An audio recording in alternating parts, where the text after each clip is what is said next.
नमस्कार, मैं आपकी दोस्त अंजलि। वीडियो पसंद है तो लाइक एंड शेयर ज़रूर करिएगा और जो भी मेरे चैनल को अभी तक सब्सक्राइब नहीं किए हैं तो प्लीज़ सब्सक्राइब कर लीजिए।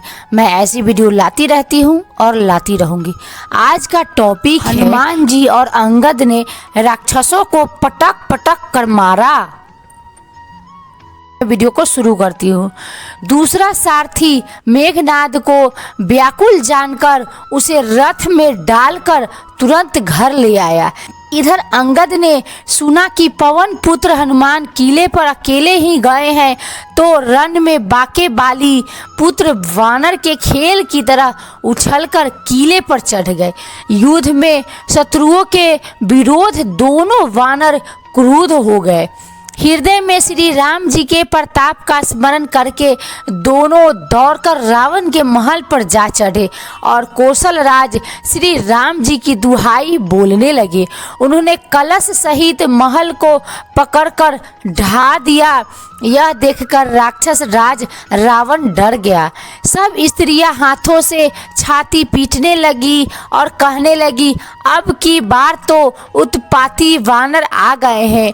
वानर लीला करके दोनों उनको डराते हैं और श्री रामचंद्र जी का सुंदर यश सुनाते हैं। फिर सोने के खंभों को हाथों से पकड़कर उन्होंने कहा कि अब उत्पात आरंभ किया जाए। वे गरजकर शत्रु की सेना के बीच में कूद पड़े और अपने भारी भुज बल से उसका मर्दन करने लगे। किसी की लात से और किसी की थप्पड़ से खबर लेते हैं और कहते हैं कि तुम श्री राम जी को नहीं भजते, उसका यह फल लो। एक को दूसरे से रगड़कर मसल डालते हैं और सिरों को तोड़कर फेंकते हैं। वे सिर जाकर रावण के सामने गिरते हैं और ऐसे फूटते हैं मानो दही के कूड़े फूट रहे हो। जिन बड़े बड़े मुखियों को पकड़ पाते हैं उनके पैर पकड़कर उन्हें प्रभु के पास फेंक देते हैं। विभीषण जी उनके नाम बतलाते हैं और श्री राम जी उन्हें भी अपना धाम दे देते हैं। ब्राह्मणों का मांस खाने वाले वे नरभोजी दुष्ट राक्षस भी वह परम गति पाते हैं जिसकी योगी भी याचना किया करते हैं।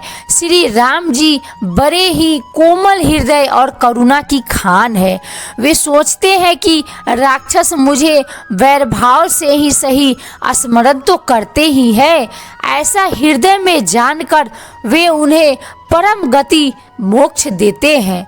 प्रभु का ऐसा स्वभाव सुनकर भी जो मनुष्य भ्रम त्याग कर उनका भजन नहीं करते वे अत्यंत मंद बुद्धि और परम भाग्यहीन है। श्री राम जी ने कहा कि अंगद और हनुमान किले में घुस गए हैं। दोनों वानर लंका में विध्वंस करते कैसे शोभा देते हैं जैसे दो मंदरांचल समुद्र को मथ रहे हो।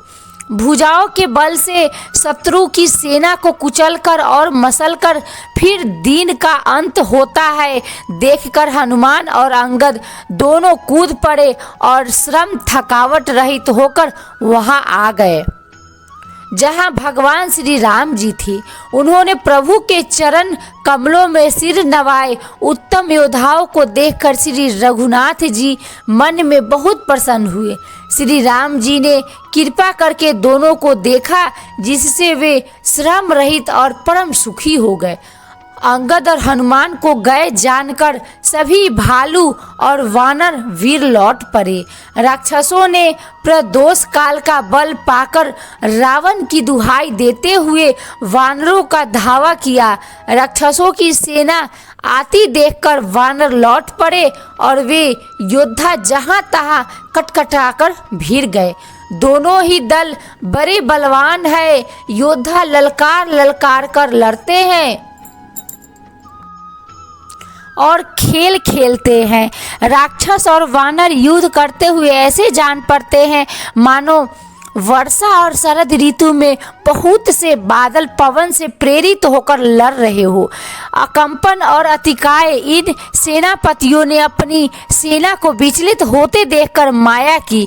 पल भर में अत्यंत अंधकार हो गया। खून, पत्थर और राख की वर्षा होने लगी।